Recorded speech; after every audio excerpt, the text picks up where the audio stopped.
R. Kelly has been found guilty in federal trial in Chicago. Good evening, I'm Tyrone Bowman. This is Tyrone Bowman Tonight. Let's get right down to the essence of this story on this evening. It's not very popular, but we have to talk about it. According to an article in the Chicago Sun-Times, it took 11 hours for jurors in the R&B star's trial to reach their decision, finding Kelly guilty on 6 of 13 accounts. For the second consecutive summer, a federal jury has convicted Chicago-born R&B superstar R. Kelly. The jury convicted Kelly on 6 of 13 counts in his indictment, including counts alleging he recorded his sexual abuse of a 14-year-old girl in the late 1990s after the girl asked him to be her godfather. Now in her late 30s, the woman was also the alleged victim in Kelly's earlier 2008 state court trial in Cook County. The jury acquitted Kelly on one count alleging the production of a video allegedly depicting a sexual encounter between Kelly, the 14-year-old girl, and another woman, Lisa Van Allen. The jury also acquitted Kelly of counts alleging a conspiracy to rig his 2008 trial and to hunt down incriminating videos while Kelly faced prosecution in the 2000s. Finally, the jury acquitted Kelly of counts alleging he enticed 2 underage girls into criminal sexual activity. They were known in court as Tracy and Brittany. Kelly's co-defendants, former business manager Darrell McDavid and former assistant Milton June Brown, were acquitted on all accounts. Kelly sat shoulders hunched, showing no reaction as the verdict was read. His attorney, Jennifer Bowman, gave exaggerated nods as the not guilty verdicts came in. Later, when the judge reread the verdict, she mouthed the numbers of the not guilty counts. McDavid shot up and raised both arms in the air and said, "Yes." He grabbed lawyer Vadmim Glossman in a bear hug. As the jury left, McDavid leaned across the defense table to embrace Kelly, who leaned forward to receive the hug. Brown also walked over to Kelly and hugged him quickly, then backed away as marshals stepped toward them.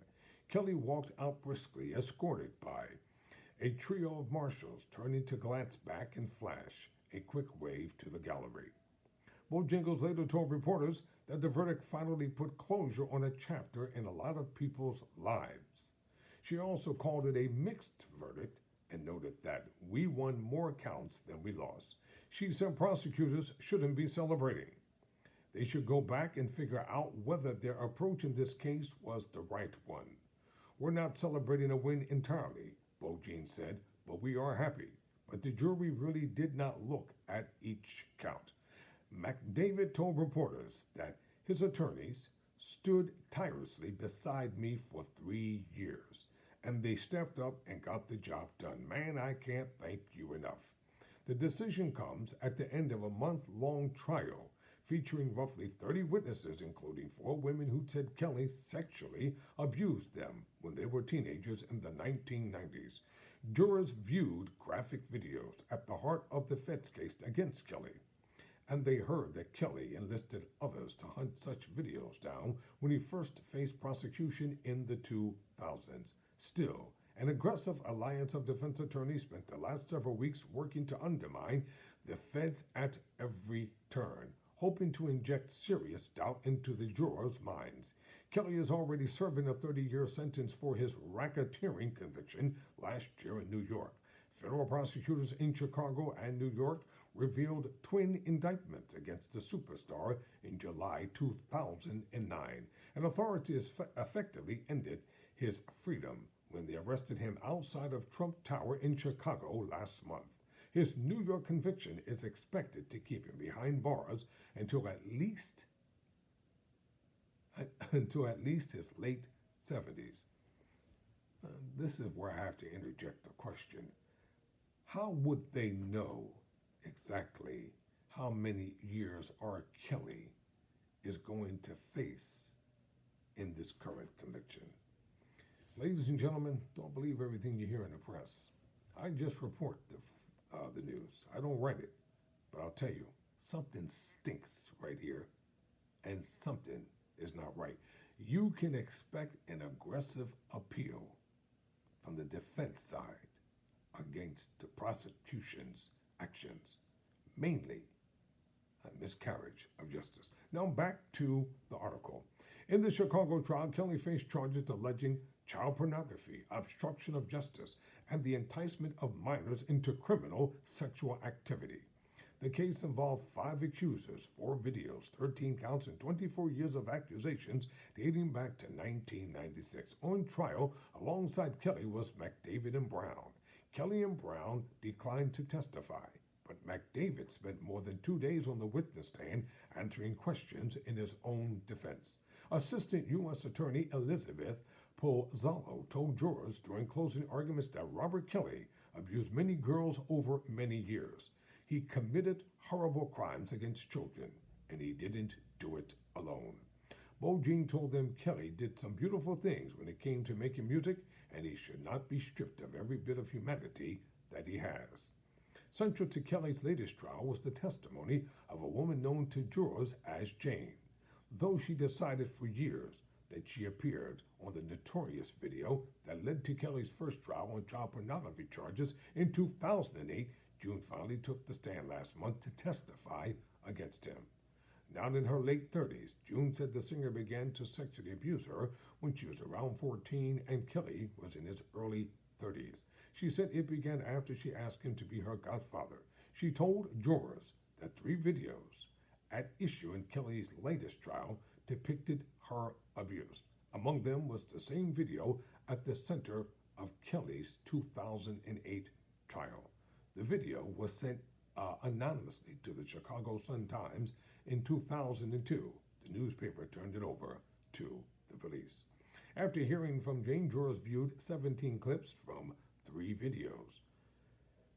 Though their monitors were blocked from public view, the audio could still be heard in the courtroom, including a female voice repeatedly referring to her 14-year-old body. As the trial progressed, jurors heard from 3 women who also testified about sexual encounters involving Kelly and Jane when Jane was underage, corroborating Jane's testimony. One of them was Van Allen, a former girlfriend and longtime accuser of Kelly, who appeared in the Lifetime docuseries Surviving R. Kelly. She testified along with 2 others, Charles Freeman and Keith Morrell, about attempts to track down videos of Kelly and June and Kelly's child pornography prosecution in the 2000s. All 3 testified under immunity deals.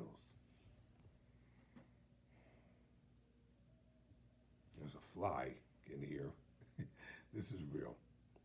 Van Allen long claimed that she was 17 when she met Kelly and first had sexual encounters with him, but in this trial she acknowledged they actually crossed paths when she was 18.